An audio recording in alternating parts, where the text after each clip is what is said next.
Na lobiango en pleine heure. Naza Mutambiste, Mokonzi Mboka, c'est notre président, za président, à moi, na kotika la jamais koloba likambo mabe pour Mokonzi Mboka. Eh, dada Timati Sangatosha, yondo ko za dernière personne. Na kotika la jamais, chancela abunda mokokuna, na armée numérique biso, Tommy Bendi. Bonjour Tosha. Bonjour, Danono. Gana yo toza Mboka moko. En tout cas, na lingina tuna, lelo to finga te. Kofinga permis. Ah, d'accord. Oh, na linga na matisse, ça servi na prière. Na matisse ma tasse. Na matisse l'audio, c'est là, matisse l'audio. Na zela. Tosha en Australie, le lo kofinga zate parce que bato belé ba otala nga zela total. Bato ba otanga naza na 103 personnes batalinga lelo. Bato misu baza caché bien ya bijou meta. Oui, bonjour Dada, bonjour. Bonsoir. Bonjour. Bonsoir en Australie, 18h. Ah d'accord, ok. Eh, on a vu vidéo on va tout tina nga siko. Na yeba kite lobi na yeba ete.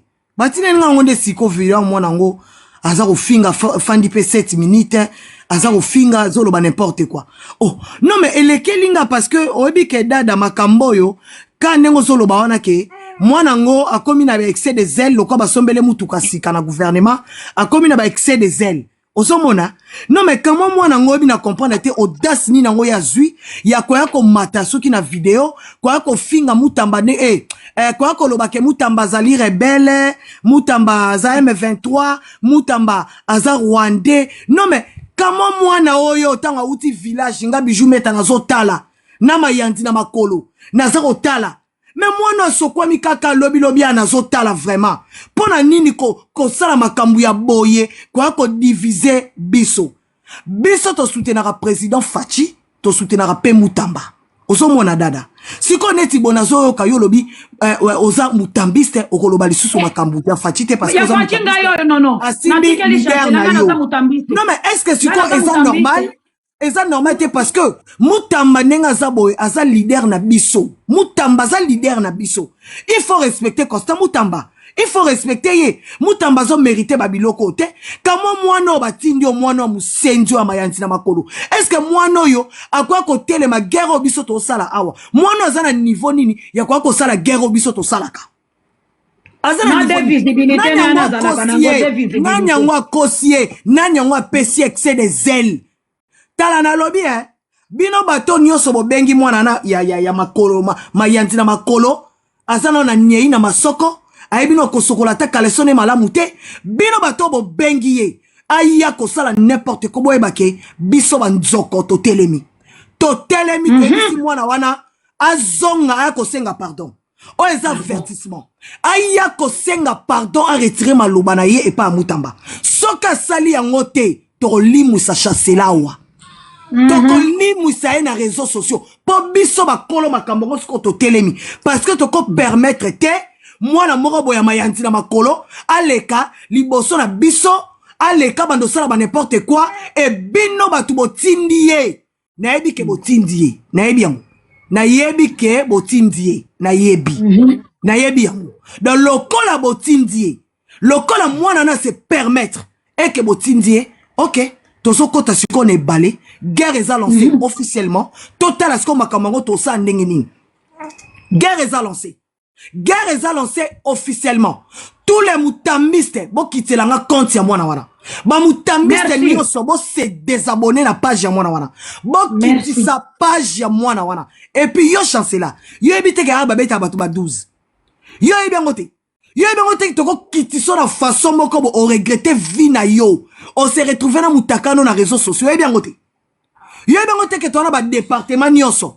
Y'a Bibali, y'a Babogose, y'a Batombongo, y'a ni. Y'a bien goté. On moussend yo na réseaux sociaux. On comprend que mambo kenda na vitesse moussous. Y'a bien goté. On zoba, on mona oza impoli. Hein? Yo mona muluba ndeni. Muluba zoba. Mone to na lista baluba. Y'a bazoba elongo mona ba disosho. O ma elete yo.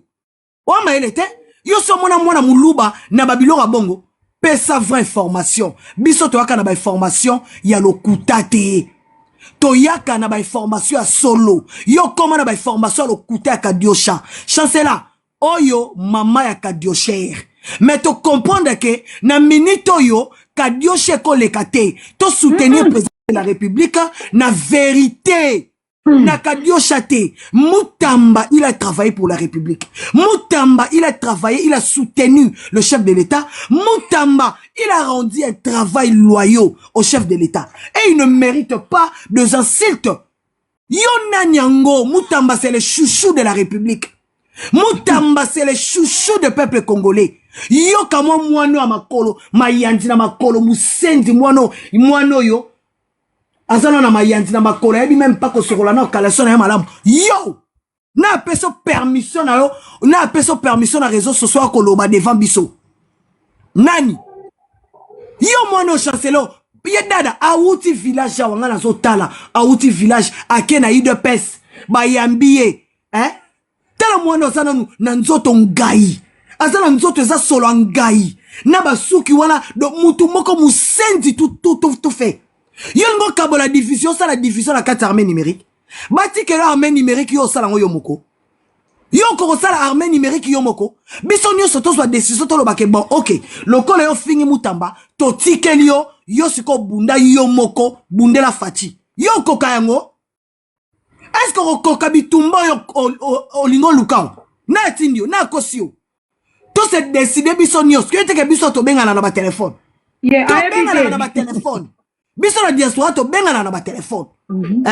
Top benga na ba téléphone, top lo ba ke bona minito yo chancela. Yo sikoyo bundana ni yo moko. Toza na bitumba ya changement ya constitution. Yo koko bunda bitumba na yo moko. Oko bundana C64. Non mais toza la bitumba ya fachi, toza la mayele. Ba ennemi na biso to yebi bango. Baza na C64. Toyebe longa Kabila, toyebe longa Katumbi, ya bananga, ya babisimwa, ya bato nyoso baza na Goma. Na bao baza na Kishasa ba Delice Sanga. Toyebi bilongi na bango, bato ko bundisa bango wana. Balancer ville morte le 3 juin. Mais comment la biso zali to combattre marche wana? Mais comment la biso zali to combattre Mutamba? Comment la biso ça n'a rien à voir na Mutamba? Mais tant où yo telemi, aux yeux d'as, o attaquer Mutamba. O monte que si ko biso bato to défendre Mutamba. Mais toyo kanate? Toyo kanate? Toyo kanate? Toyo kanate? Bitumba ou ezali photo bunda ndenge nini président ko changer constitution. Na landi porte président ya Nojek. Lobby na live na ngai ba cadre ya Nojek ba mataki ba lobby Mama Fachi tozo confirmer bino leader na biso a boyi changement ya constitution te. Ba préciser yango. Ba lobby a boyi yango te na président. Ba sengi na président Fachi libération ya Constant Mutamba pour que Mutamba fanda comme étant homme libre ba solo la makambu ya changement ya constitution. Ma beni ni ba lobby wana. Baza na raison, baza na raison non. Baza na raison. Merci beaucoup Nengo Tchiango. Lobby bango ba mataki et puis nani Van Walesa alekaki na Top Congo a préciser yango. O esalami za haute politique, mutazo comprendre makambo yo ezali ba autorité, même Kabuya place azali azo comprendre. Président lui-même azo comprendre que non mwana na ngai oyo en tout cas na prison place azali a lembi, il faut na sala tuna libérer. Eza politique ya musique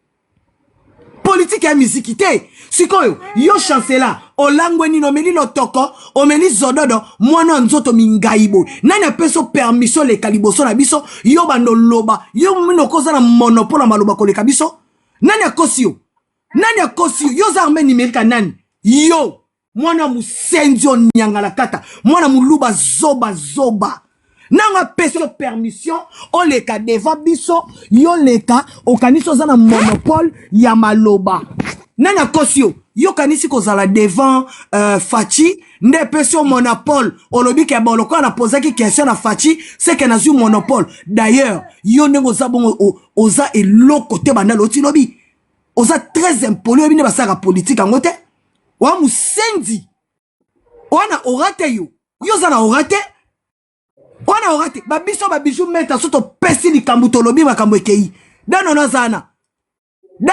bataillon mobimba soka lobi likambu omona ete bakenda porter plainte omona yango te po nini po azana bataillon yo za na bataillon ko leka dano no wana bato ko le kada non soka tomboki wana yo chancela yo maîtriser non yo maîtriser non mais to réfléchir hein na batongo batindi yo kama mwana musele kete musenzi suki poussière ozo tia maquillage ozo baloko pourquoi zamba hein yo lelo tombola mbanga na yo ozo longilo kwa pourquoi zamba yo telema biso to loba yo po loba pona mutamba yo na peso permission wana lokola yo o se permettre ko toucher mutamba na ba vidéo personnelle yeba ke okutana nanga na nzana yo okutana nanga na nzana yo n'importe quoi hein yo pourquoi zamba mwano makolo mayanti na makolo yo mutamba za qui presse on a ministre toi tu pouvais parler yo toi tu peux parler devant mutamba ah bon il peut bolelo bo comme une facilité boy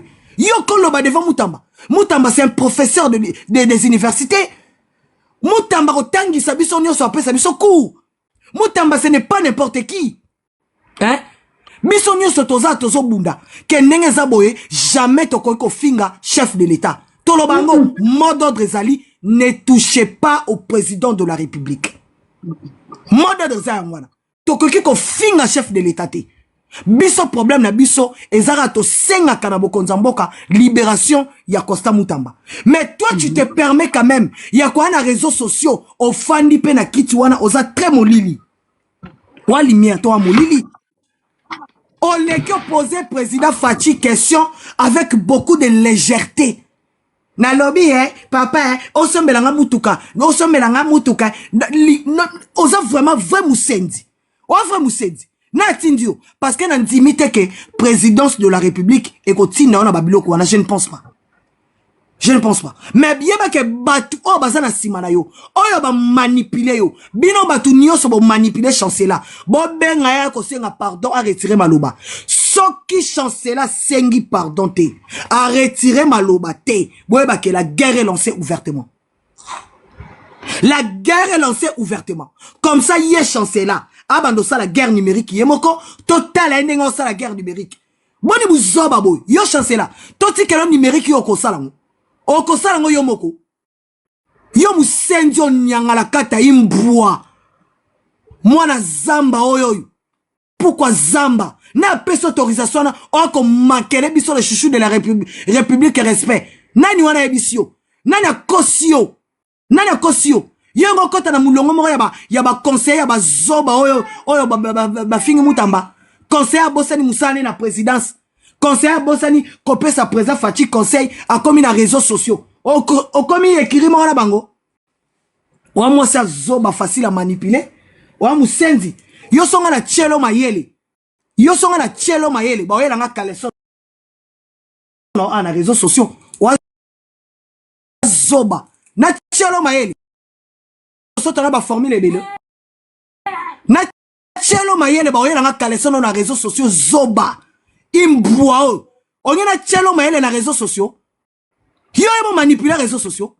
réseaux sociaux wana matoi le quoi lapin mis le quoi mbwa zamba yo na tindo na peso permission wana na peso permission wa ko loba n'importe quoi na epesio toi tu penses que Fachi a se pena makambu yo lobi hein boni buzoba boyeko boni buzoba boy to défendre Fachi na makambo eza na nzela to na bitumba changement de constitution il faut mettre l'énergie okay, il faut tirer ngo mayele hein combat convaincre les gens to sala babilo ko la to convaincre batu pour le changement de constitution to bundisa batu ya C64 ba rebelle wana ya C64 hein non allez yo ye olingo bando chat désordre na kati ya communication na kati ya armée numérique désordre quota hein ça n'a pas de sens. Chancela to pesio 48 heures yako senga pardon yaka s'excuser ça la vidéo de la même façon au sali vidéo yako raconter ma bêtise c'est la même façon au sala vidéo yako senga pardon qu'on s'excuser qu'on retire malobanayo parce que ici nous devons défendre la République. Ok, président Fachi a osé la campagne, il y a changement de constitution. Si quand on ça la campagne, y a yo leki au bandi ko tuka batu. Non. Batinda qui est à tuka batu. Batinda qui est. batindi naza na info na landeli batuk babenge na telefone bayebisie kene kosimba Constant Mutamba kene mais osali erreur oloba nanga te ke CG Kabuya mutatindi yo oloba nanga bongo te parce que na biso na ba communicateur ya UDPS toza même moral tosolana bango yo chancela oana droite ozana droite yo mwana yo pourquoi zamba banda leo soki bo moni na live bo déstabiliser bo koma wana pourquoi zamba kanga munoko oama toy lo kwa lapin yo mwana yo ongolo bana bisoni yo kani soko yo sale fandi obandi koloba la Est de la République d'ailleurs ba information no soyaka nango mabalo kuta Lukuta babenginga batu ya Est banani na lange nini? Muto Est moko ta benga kaye. Muto Est ta moko ta benga kaye. Ye muto wa solagane zaka patika muyaya. Muyaya nde azalaka na ye. Muyaya futa kaye mbongo po ayako sala. C'est peut-être que muyaya. Natangi kombo Natangi kombo parce que garo ekene mabe toko toucher to kitana ba muyaya. To kitana ba muyaya na se. C'est comme ça. C'est muyaya qui l'appelle. C'est muyaya. Bino ba mamba gouvernement. Vous pensez que so bobengi mwana wana chancelier wana asala babiloko asali biso toko ya toko sepa to betele maboko. Mais non, to betele maboko te parce que nous allons toucher Mouyaya. Nous allons toucher tout celui qui a envoyé chancelier. Toko toucher bino, toko kota désordre. Toko kota désordre. Les amis, ceux qui m'ont moni moi na pourquoi zamba na live, bon déstabiliser, faut que les kataba nous manquer ba tout respect. Encore ça yangote. Et ça n'importe quoi. Et ça vraiment bêtise. Ba mutambi senyoso, bozo ba Facebook, bo créer na ba faux compte, bozo photo ya mwana wana, bo déshabiller, bo tia na réseau. Ngam na lobby chef d'état-major, ya combat ya mutamba résistance, ngam na lobby. Bozo ba photo ya mwana wana, bo publier partout. Il faut déstabiliser. Et comme il en dit nango. Et bêtise makasi. Toko se panangote. Bêtise. Dans ce qui mouille ya tindio, chancela to peso 48 heures. To peso 48 heures. Voilà 48 heures. Tu viens rectifier. Makambo yo lobi. Yako sa la vidéo. Soko sali yangote chancela. Yeba ke oluki. Liwana y a réseaux sociaux. C'est fini. Liwana na réseaux sociaux monani. Parce que bato babando lando li soute. To kita compte na yo. Et si los assure na visibilité te. Et si olali et si chancela qui te connaît nana ebio kuna babeta batu ba 12 chancela présidence wana keba ba 12 eza ba 12 ba chamwamba keba mwana zonga sima keba ce n'est pas de cette façon que nous allons soutenir les chefs de l'État na babilo kwa boye non Mutamba saleli président Fachi. Mutamba, il a défendu la République contre la rébellion. Et Mutamba ne mérite pas ma bêtise yaboui. Azo mérité un côté. Mutamba mérite le respect de tous les peuples congolais. Azo mérité ma bêtise oyote. Otomoni, bozu botini chancela. Ayako finga Mutamba. Ayako loba n'importe quoi. Mutamba c'est un vrai Congolais de père et de mère. Papa ya Mutamba. Azawana, honorable Eli. Mama ya Mutamba azala Kishasa bande ko Mutamba bazawana mosa Mutamba na bande bazana Congo Mutamba koli wapi na Congo c'est fils du pays et le lobolo ba ke Mutamba za rebelle par rapport à quoi yo mwana ma yanzina na misapio na tindio yaya ba kosa yote ke ona telemili boso Fachi na yaya oze lo côté banda lo ti lobby oze lo côté biso to linga bongo te Muta ebiso ke yaka o raconter ba bêtise contre Mutamba Kosio. A Kosio. Atio en erreur. Atio vraiment en erreur. Dada, je pense que na lobby presque nyoso message na nga yango wana. Donc yo mwana oyo chancela na peso 48 heures. Na peso 48 heures.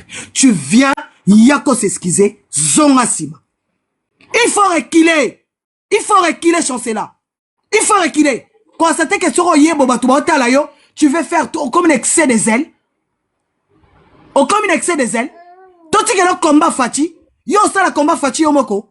okosala combat faci yo moko okosala ngo tobengana na ba téléphone omoni munoko oyo ebetisa sima fimbu munoko ebetisa sima fimbu ebetisa sima fimbu omoni Daniel Bumba tobanda koloba mamba Daniel Bumba tant faci akotelaki Daniel Bumba biso tout se retirer to lobi bon to tiki Daniel Bumba faci défendre ye lelo faci lelite na zando faci leli na zando makamu Daniel Bumba salie faci leli lelo armée bimina barabara pour qu'elle kosala soin na zando.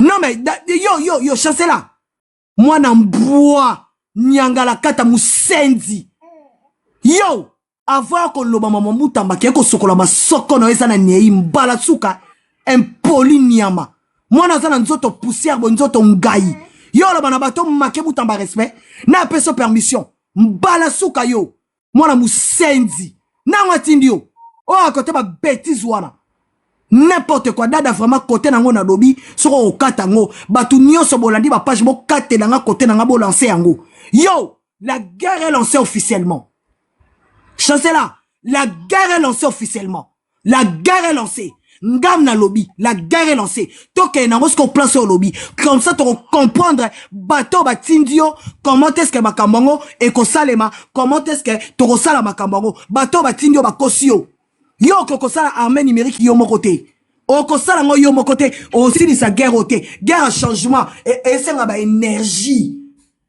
o le fanda obundisa Kagame obundisa Kabila yo fandi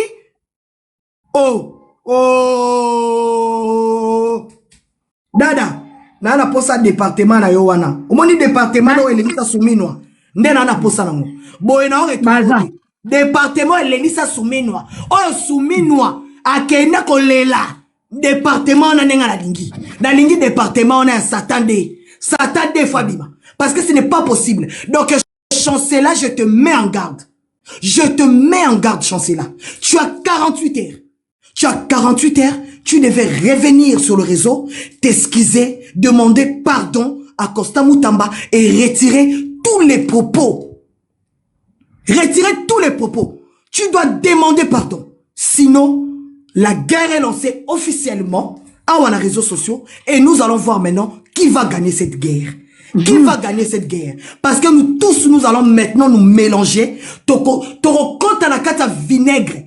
Toko baluka na mabele. Et toko tala sikoyo. Comment est-ce que va tout la concentrer pour balancer campagne, il y a changement, il y a constitution. Toi, chancela, tu peux pas les faire seul. Donc, au toucher place Yamabé, nous défendons Constant Mutamba, toko permettre te mutu au sakana Mutamba na réseaux sociaux, place au bisotozani. Place au bisotozani. Donc, non mais ça c'est vraiment une bassesse.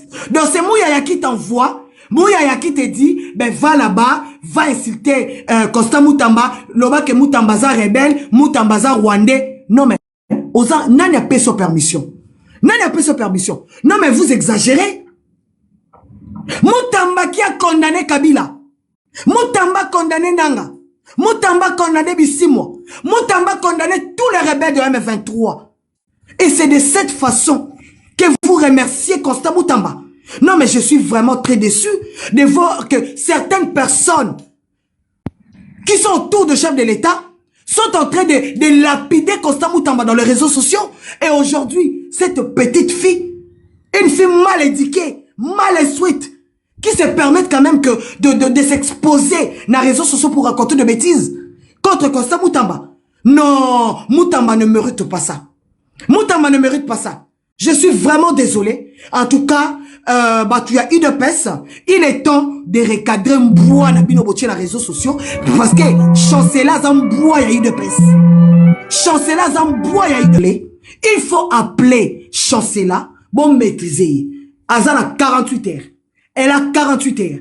Parce que là, alouki guerre na banzoko. Boyebi nga peut très bien. Boyebi nenge bo leli lo kwa bambouao. Boyebi na leli sibinoao. Donc cela veut dire que bokeba. Bokeba nangai. Bokeba. Je suis très énervé. Je suis très énervé. N'a quoi accepter un côté. N'a quoi accepter un côté. Parce que si tu le bito kende to ba do tumba bazamba. Toko tumba bazamba na façon moko. Boko supporter un côté. Dada. merci beaucoup. Merci na batunio soboza na live ya Danono. En tout cas, merci beaucoup. Soutien total na mwana mboka Costa Mutamba, Mutambaza, mwana mboka, Mutamba Bundedi Congo, Mutamba défendre pouvoir ya président Fachi, Mutamba, il est là pour la République, Mutamba n'est jamais trahi le Congo. Aujourd'hui, Mutamba a des problèmes partout. Des problèmes partout. Mutamba a un problème, Tina qui gagne. Tina qui gagne, Mutamba a un problème. Alors, protégeons Mutamba. Nous allons protéger Mutamba. Nous allons protéger Mutamba jusqu'à la fin parce que tu peux permettre de l'élo, Batou, Babandako traiter Mutamba de tous les noms d'oiseaux. Quelqu'un qui a servi le pays, quelqu'un qui a travaillé pour sauver l'honneur de la justice congolaise. Tu peux permettre Yangote Dada Nakangina no micro na pesape Ndeko John Lungila. Brandana, merci. Mais papa Johnny, bonjour. Mais non, mbote na yo, na pesi mbote na bato nyonso bazolanda biso. Nga naza na question moko na yina tu na président Tshisekedi. Parce que makambo nga nazoyoka. En tout cas nazoyoka na nga parce que matoi na nga eyokaka. Mais naza convaincu te. En tout cas, je suis pas convaincu que le président est convaincu que Mutamba c'est un Kabiliste, Mutamba c'est un Rwandais. Des choses que moi j'apprends, je suis pas convaincu. Parce que moi je me pose la question. Si Mutamba devrait être Kabiliste, devait être un pro-rwandais, est-ce qu'Alinga Zalango Tangazaki na gouvernement ou en dehors du gouvernement? Mutamba avait toutes les occasions. Batu Onyon va condamner Mutamba. Ils l'ont fait exprès parce qu'ils pensaient que Mutamba devait fric ce pays comme tout le monde. Les gens l'ont fait parce que Bébé Kako Kima, Okendexil, Akobanga, et ainsi de suite. Moto Oyo, Azali, Otokoloba, Azali, na position à Rotaï Mboka, à la place Azali Wanate, il allait fuir. Alingara Zala Wanate. Mais aujourd'hui, vous avez, nous constatons tous l'ingratitude et la méchanceté. Parce que si la personne de Mutamba, avec tout ce qu'il a fait comme travail en un an, il a fait un grand travail aujourd'hui, le travail de Mutamba est devenu même le cahier des charges, il y a AFC 1-23 dans la négociation. Tout ce qu'il demande au gouvernement, c'est ce que Mutamba avait fait comme travail en tant que ministre de la Justice. Et moi, je suis étonné. Pendant que Batou Oyo, qui ont trahi la République, qui ont même trahi le chef de l'État, que les Vendées, que nos initiatives d'interpeller. Nous avons connu un ministre dans ce pays, Oyo Ibambongo, Oyo Abimi Sambongo, pour nous ressembler à lampadaire, pour nous ressembler et autres. Mais on l'a acquitté sur papier dans un bureau. Nicolas Kazadi a été acquitté sur papier dans un bureau écrit par le PG pour dire il est innocent, il est acquitté. On l'a disculpé. Mais alors que ce n'était pas ça. Ce qui se passe aujourd'hui, moi je suis content parce que politique est Kendarabongo. À un moment donné, parce que tout ne devrait pas se passer comme ça. Moi j'apprends quelqu'un, bon, cette fille, moi je ne vais pas citer son nom. Parce que tant Gome Kouei, cette fille-là était où? Tant Gome Kouei, cette fille-là était où? Elle était où? Moi, j'ai vu le président à la télévision seul. Nous autres ici, mais ton petit exemple est belé. Moi, dans mon balio, il y a un poli à Poto. Il insultait le président Tshisekedi. Il insultait Maman Denise. Tout le monde, personne au gouvernement, tout le monde avait peur de lui. Il a fallu que Mutamba arrive au gouvernement pour que moi, Nao Perrault, aujourd'hui, il est réduit. Perrault, cette fille qui parle là, il est plus que Perrault. Cette fille qui parle là, qui a osé parler, dire n'importe quoi. Il est plus que Perrault. Perrault est où aujourd'hui? Qui le suit? Mais qui ont pris en charge ces garçons Perrault pour nous réduire, pour qu'il y ait Maman Denise, président de la République?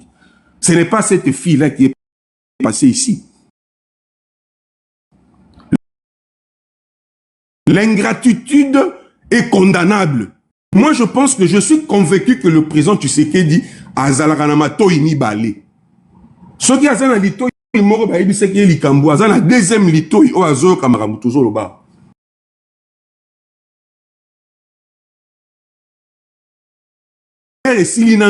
Parce que jusqu'aujourd'hui, les provinces et les grandes villes du pays sont encore sous occupation.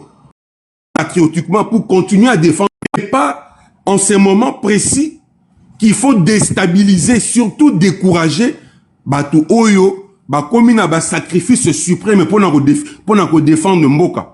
Le pays, le Congo que Moutamba a défendu, c'est le Congo qui est sous la présidence du président Tshisekedi. Ce n'est pas le Congo qui était sous la présidence de Kabila. Non. Le Kabila là qui est condamné aujourd'hui, qui pleure partout, qui devient un S sans domicile fixe, c'est grâce à qui? Même quand on a eu des problèmes, citez-moi un seul ministre, Oyo a posé une initiative qui a permis aujourd'hui au président de respirer. Moi, j'ai dit, même le complot qu'il y a eu au gouvernement contre lui, avec le premier ministre inconscient. Parce que pour moi, Maman Soumi Noazali, premier ministre est la plus médiocre parce que mon rôle de premier ministre à Liboso, c'est de protéger ses ministres. Un premier ministre ne peut pas exposer ses ministres. Merci. Mais il a prouvé qu'elle ne méritait pas la place au Yazalaki, place Azali Wana. Parce que si tu exposes tes ministres, tu peux même exposer la personne qui t'a nommé. Nous avons vu ici, Finga Maman Denise de Tongo Midi pourquoi, président tu sais qui Tongo Midi pourquoi. Et elle s'est jamais levée pour n'enseigner, faites ceci, faites cela. Mais quand on l'a insulté, qu'est-ce qu'on n'a pas vu? Qu'est-ce qu'on n'a pas vu? Heureusement que Taka Bangomoro Naï de Pes, rappela qui est à l'ordre. Mais nous disons ceci. Parce que ce qui va Salibou Tambaboye, avec le travail qu'il a fait, que nous tous nous avons vu. Bon, et bon, on ne peut pas remercier un allié fidèle, quelqu'un qui s'est sacrifié de cette manière-là. Ce qui est bien aujourd'hui, il faut constater le niveau où le Moutamba est respecté. Ce que le NOJEC a fait à l'Assemblée nationale, c'est simple à comprendre, c'est le respect. La NOJEC exige le respect. Quand le président Étienne Tshisekedi, paix à son âme, d'heureuse mémoire, victoire naïe. Qu'est-ce qu'on nous avait dit à l'époque? Bien impérium. On l'a pas respecté. Il était en résidence surveillée. Nous tous, on dénonçait ça à l'époque. Kabila a mis le président Tshisekedi en résidence surveillée. C'était quoi la position de l'UDPS? Député siéger dans le Parlement. Personne ne devait participer à cette... Le président Félix Tshisekedi va se rappeler. Mais comment l'UDPS pouvait négocier, pouvait faire quoi que ce soit si son leader était en résidence surveillée? Si on ne lui avait pas reconnu son impérial, aujourd'hui, peut facilement participer à des activités parce que Nojek Azali, membre de l'Union secrétaire, si son leader continue à croupir injustement en prison. Qui ne sait pas que Moutamba est en prison injustement? C'est une pilule qui n'est pas passée dans l'opinion. Personne n'a cru à ça. Que Moutamba Azali, Motoaïba, qui Azali, Motoasali Boy. Pour preuve, ils ont voulu relancer un procès qui n'avait pas de sens. Balobi, 50 millions. On a vu ici procès Sili Moutuna Makolo. 50 millions, on n'a pas vu. Ils ont dit 20 millions, on n'a pas vu. Ça devient finalement ridicule. Aujourd'hui, on vient nous dire que Moutamba, c'est un pro-rwandais. Moutamba, c'est un Kabilis. Il a travaillé contre le président Tshisekedi. Comment on peut expliquer ça? Les gens qui ont travaillé contre le président Tshisekedi, Bazala, qui a Kokangama na prison. Hier, Moutakanga dit, on a prison. Mais aujourd'hui, ils sont libres. Moi, ce que je demande au président Tshisekedi, Afongolito Inae, Yami Bale. Ayo Kamakambo, yo, tout ça, Koloba. Parce que netinga personnellement, boy.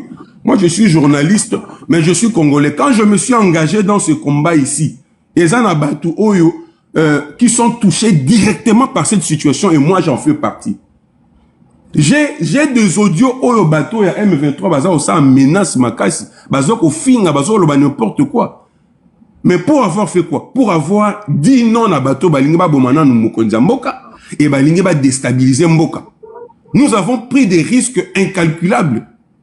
Mais c'était pour sauver la situation et ce n'est pas de cette manière qu'on peut payer les gens.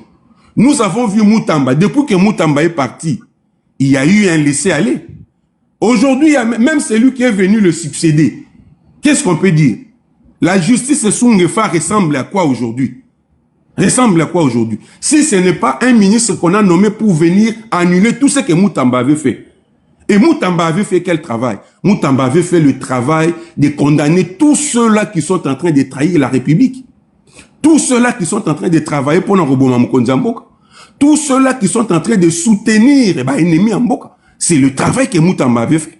Mais si quelqu'un vient pour remplacer Moutamba, pour faire annuler tout ce qu'il a pris comme décision, mais entre Moutamba et Moutoué pour remplacer, Nanyaza Kabilis, Nanyaza pro-rwandais.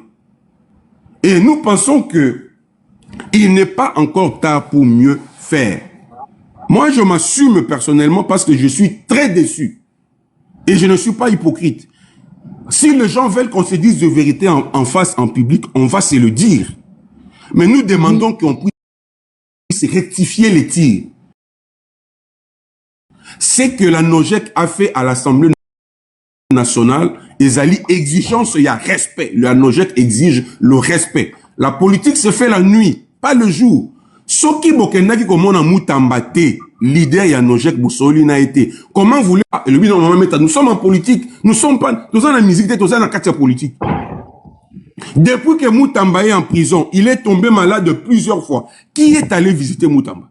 Citez-moi un seul membre qui est allé visiter Mutamba, ne serait-ce que par une visite de réconfort. Mais c'est quelqu'un qui a travaillé pour ce pays, pour ce régime, pour le président. Ça ne devrait pas se passer comme ça. C'est la première force qui a été reçue par les formateurs Kabouya quand on a commencé les consultations envers le gouvernement. C'est la première force qui a été reçue. Mais pourquoi on l'avait reçu pour la première fois s'il ne représentait rien? Ceux qui Mutamba Zalaki Mutopamba, ceux qui Zalaki kabiliste, pro-rwandais, pourquoi tant informateur nommé par le président Tshisekedi Abandi Mosala a fongoli Mosala na yena ba na Mutamba? Pourquoi?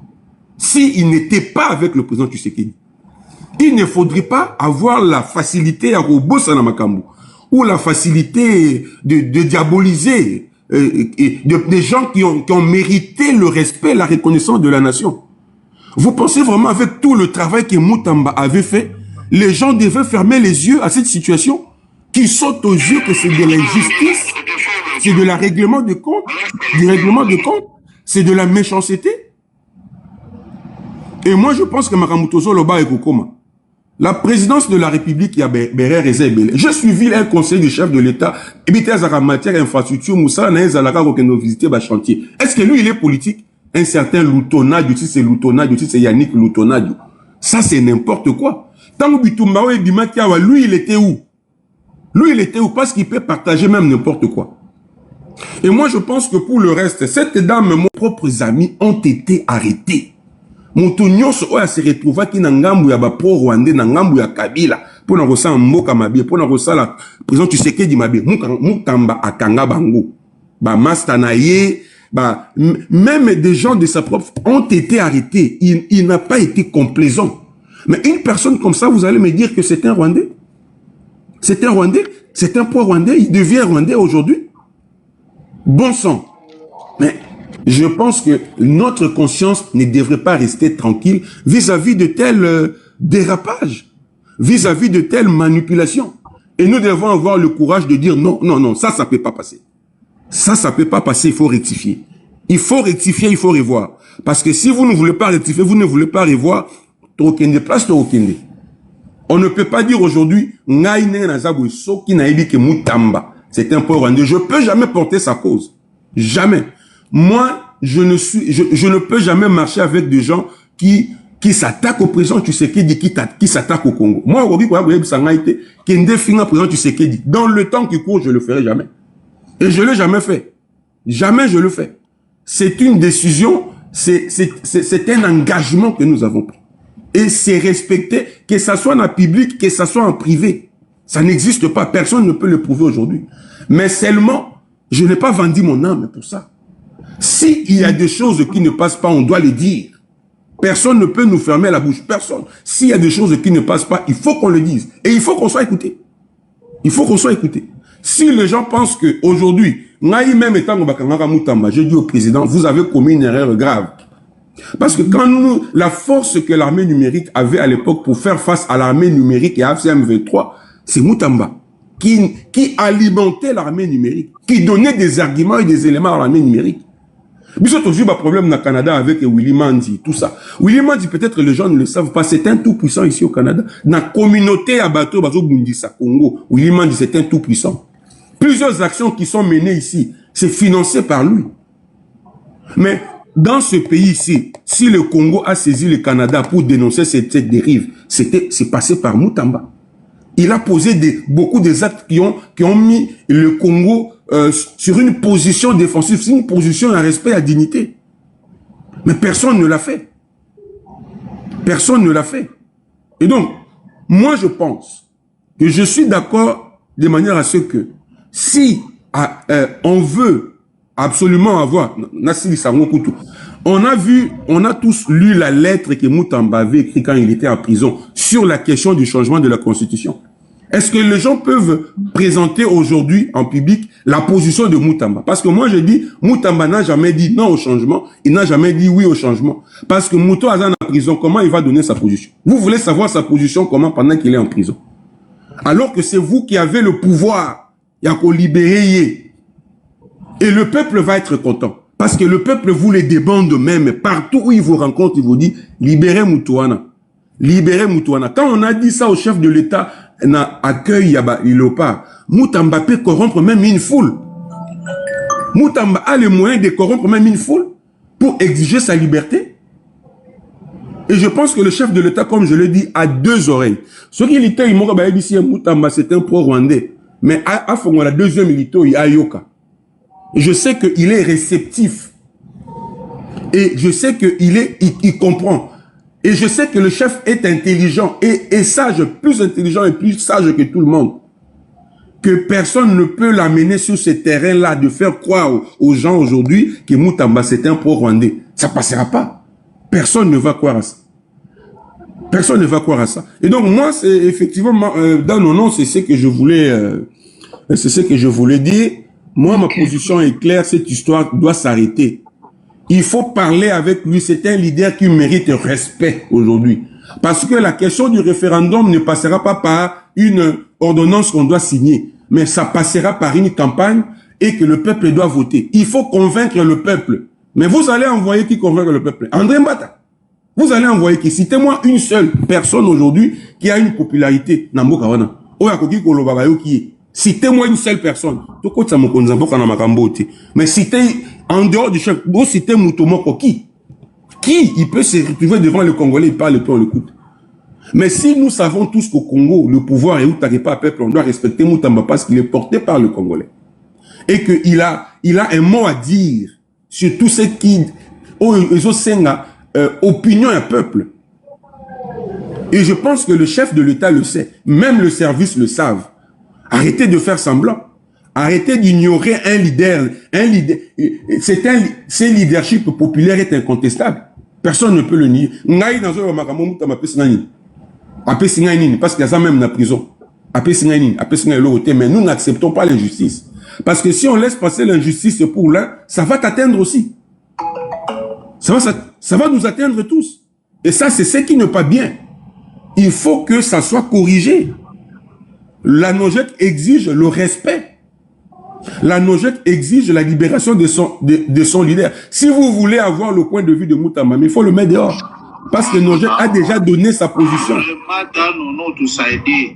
Et donc, dans nos noms, on appelle ça merci. Je pense que Bissot, tu as 5 heures du matin au Canada. Tu as 5 heures, 6 heures et où tu gobeta. 6 heures et où tu gobeta. Il faut que tu aies Moussala.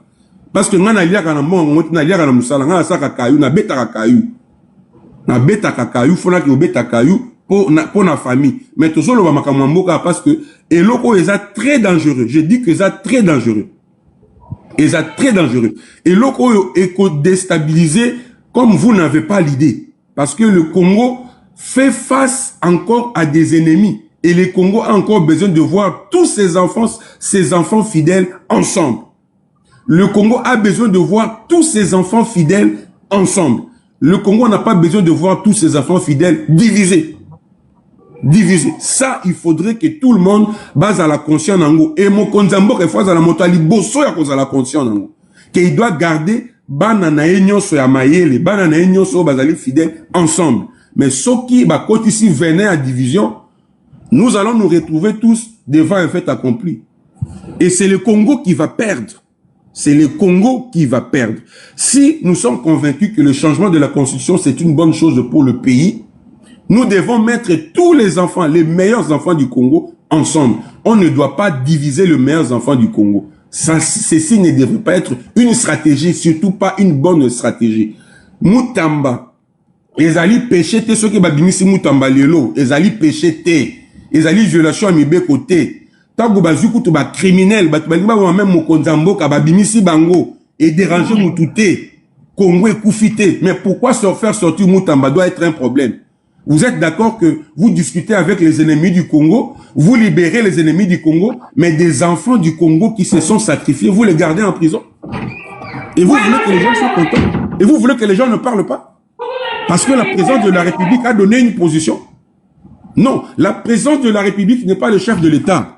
La présidence de la République, c'est l'association de gens qui travaillent à la présidence de la République. Et Batouana Bazoko Samokonzamboka. Ce qui va banner que Samokonzamboka, vérité, chef de l'État, n'a silikate, n'a kitaki na Kinshasa.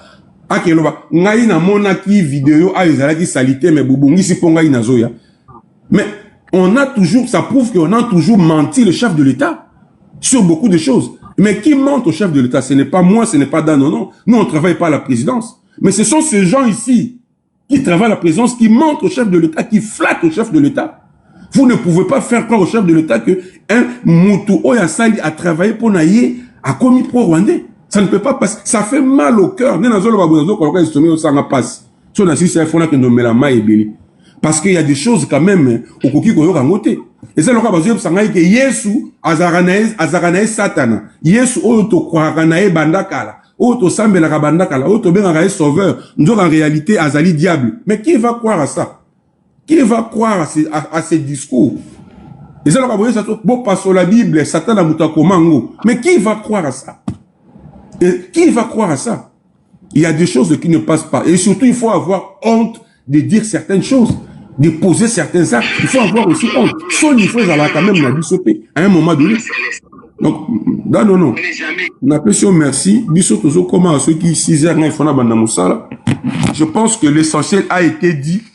Ceux qui beaucoup kata, beaucoup tinda, et pas un an, pas un an, ni bossala, nenge bolingi. Mais en tout cas, nous avons donné notre position. Nous ne sommes pas d'accord.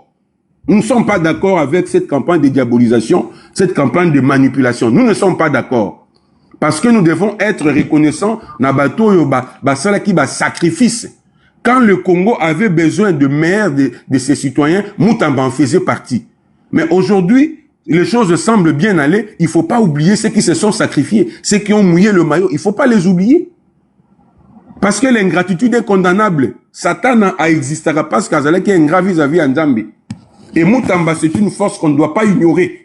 On ne peut pas l'ignorer. On ne peut pas l'ignorer. Ça, j'insiste. On ne peut pas l'ignorer et on ne devrait pas l'ignorer.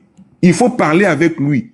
Moi, je ne sais pas. Le président Augustin Kabouya, il a une sagesse. Oh, mais je ne comprends pas pourquoi sur la question de Moutamba, il est resté indifférent. Regardez honorable Augustin Kabouya. Il est allé voir tout le monde. Azoke notala Moïse Mbiye, Azoke notala. Mais pourquoi il part pas voir Constant? Pourquoi il part pas voir Constant aussi? Pour lui parler de cette question, parce que Constant ne devrait pas être dehors cette histoire de C4. Parce que C4, c'est pour Bato et Bazali qu'on lutter pour l'intérêt en Moka. Mais pourquoi on ne veut pas aller voir Constant? Pourquoi on ne veut pas aller voir Constant?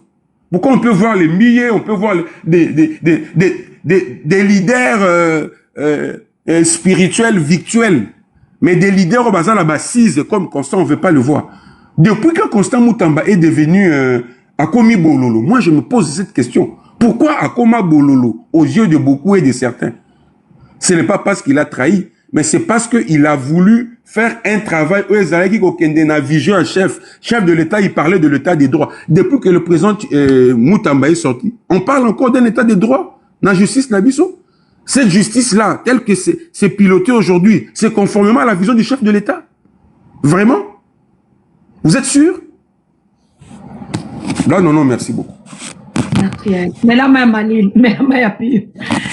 anyway, guys, nalingi natile labino audio ya prisonnier ya zalaki M23 bakangaki na Kinshasa tangu bafungoli bimbango azongi na Goma. Boyoka makambo azolonga bolingi natilela bino audio boyoka sikoyo yo chancela yo zoloba Constant Moutamba M23 bafungolaki na Kinshasa bamemie na ASR na Goma boyoka Ndebo koyeba ba M23 baza banani. Toza na bino awa. Chancellor armée numérique kobundo moko mwenono. John Lungila, je te fais un audio. Moi, Célestin Ngoma. Je n'ai jamais été chez toi, je n'ai jamais vu ta maison. Je ne sais même pas d'où tu es né, d'où tu viens, tu es qui. Tu as dit que moi, les gens de M23 m'ont contacté au bureau de Papi Pungu et au bureau de Moutamba. Tu travailles pour Moutamba, je ne peux pas travailler pour toi ni pour Moutamba. Vous êtes des médiocres, vous êtes des pauvres. Toi, un petit monsieur comme ça, c'est rien, c'est pas un problème. Mais on se verra dans la vie. On va se rencontrer, mon ami. Ton ami Moutamba, tu sais là où il est, non? Tu sais là où il est. Que tu parles, que tu dises quoi à la tête de la délégation? Je suis un homme libre. Je suis secrétaire permanent, porte-parole jusque-là. Monsieur, pour ton information, ce que tu ne seras jamais. Ok, mais le reste, on se verra bien. La vie est là, elle est bien devant nous. Mais... Je pense boyoki. Nde mutu oyo. Alobi boyebi place Moutamba zaka singai prisonnier naza libre. Mboko. Ou bien na zonge lango boyoka. Na zonge lango boyoka. Bomon ndenge bakomi ko moke. Boyoki angote. Zela to zongela. John Lungila, je te fais un audio. Moi, Célestin Ngoma. Célestin Ngoma. Zela. Célestin Ngoma ndo Costa Moutamba akanga lokola M23 bazalaki na complot ko boma fachi. Bazalaki na complot ko tekisa mboka. Costa Moutamba kanga amemai na ndolo. Awa lobi abafungoli ye. Bakitisi azana Goma. Akomi koyebisa siko moninga Costa Moutamba. Oyebi place Costa Moutamba zabi. Ngai Célestin naza homme libre. Naza na le même poste. Fachi. Chantez-le au audio te la toti. John Lungila, je te fais un audio. Moi, Célestin Ngoma. Je n'ai jamais été chez toi, je n'ai jamais vu ta maison. Je ne sais même pas d'où tu es né, d'où tu viens, tu es qui. Tu as dit que moi, les gens de M23 m'ont contacté au bureau de Papi Pungu et au bureau de Moutamba. Tu travailles pour Moutamba, je ne peux pas travailler pour toi ni pour Moutamba. Vous êtes des médiocres, vous êtes des pauvres. Toi, un petit monsieur comme ça, c'est rien, c'est pas un problème. Mais on se verra dans la vie. On va se rencontrer, mon ami. Ton ami Moutamba, tu sais là où il est, non? Tu sais là où il est. Que tu parles, que tu dises quoi à la tête de la délégation? Je suis un homme libre. Je suis secrétaire permanent, porte-parole jusque-là. Monsieur, pour ton information, ce que tu ne seras jamais. Ok, mais le reste, on se verra bien. La vie est là, elle est bien devant nous.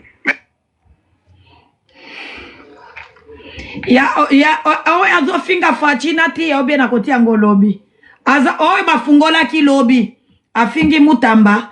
Afingi Moutamba. Bino moko boyoki. Bino boka français no. Ton ami Moutamba. Oebi place ya zali. Ngai Célestin naza homme libre. Oe afingi fachina koti ate paske makamba fachina ulobango li sosote. Oniana ya M23. Selo na négociation na bango bakendaki kosala na doa. Bafungola ki bango. Lelo lobi bakota ki na Goma. Lobi akomi kofinga. Pe a lobi boy. Azana meme poste.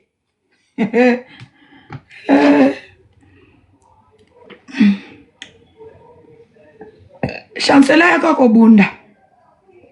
Bafinga ki mama Denise Nyakero aho. Na fachi beto biso ba onde to bimisaki bilongi. Makambo ya fachi biso nde to bimisaka bilongi. Yo batamaka, yo zalaka kaka o mapele bana babenga kayo. Na ba information na ya lukuto o mapele, les gens de l'Est o mapele nani abenga kayo, na Kiswahili nini. O mapele njo nde information na yo, o mapele. Nani abenga kayo. Yo nani muzalendo haibio. O mapele, me uzui monopole ya kuvandela Moutamba. O Moutamba avola aibaki mbongo 50 millions de dollars. OK. Obunda na armée numérique mwengai. Mama koloba te luvunu. Ababenga kaya siko koloba lisu luvunu ya nini. Mwana mama babenga kaya lobi. Oma apele babenga kaya. Ngai. Bomo na nga na armée numérique. Nga kama kamba Moutamba na makambo zoleka na est. chancela azwa place ba finga Fatina Denis Nyakero aya ko défendre biso to finga na kana ba Denis di shosho awa to finga ni tina niveau ya kosakana te ba Denise oyo ba Sandra Mundibi ti makambo ya mama Denise alobi degré to finga ni awa to bima ba deja ba impoli ngako yo kanga il faut ya casquette na matoi yo nani obebisa réputation no wapi na de visibilité no ano zakanango otiaka video esali 4 jours esa na 300 personnes batalaki biso totiaka video le même jour ebeti dika nga le même jour ebetaka 50 ka batu batali sikondego yo mi mono divisi biso ya Sandra kenda wapi asilama mafinga na ela ya mobondo garçon ya uti kofinga facha senga ki pardon ki passe kinga na ataka ki na live ya mama keso kinani wana siko yo okobunda na armée numérique yo moko okobunda na armée numérique yo moko omoni kaka ndongo toucher Costa Mutamba les chouchous de la République obunda yo moko ngana za mutambiste na bandaki olinga fachi po ya Mutamba je pèse mes paroles I think boyo kinga très bien na bandaki kolinga fachi po ya Mutamba kaka ndenge ofingi Mutamba batindi ofinga Mutamba ngana fachi aza président na biso avec beaucoup de respect makambone na kobanda kotana ngo lokola ndako vazizo zika nazwaka eloko te bafuta kangate ezaka lit nanga moko mega nanga telefone nanga énergie nanga awa siko na lingi siko na banda kofinga bango osali mabe na Kongo na vandeli na fingyo tina mutakala ya mama na yo bo sala musala ka kitoko koza makambo ebele to bandaki ko zipa yango parce que toza na armée numérique boy fait vert fachi soki asali mabe na ko zipa kaka munoko na ko finga ete c'est notre président ba finga ka ete malgré des bêtises malgré des erreurs malgré des ya bien ba finga ka président te kasi babino musoso ba politicien botikali boye bandenge na ko banda ko vande la bino hey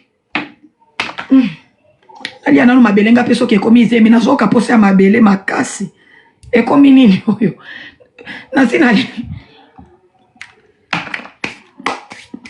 na ko banda ko vande la bino omoni sumino ko sala erreur te lelo bonde bokomi na besoin Costa Mutamba lelo Costa Mutamba lelo nda komi important parce que komi ko changer constitution tolobaki makambo au début bolongole na prison parce que zo embrouiller makambo ebele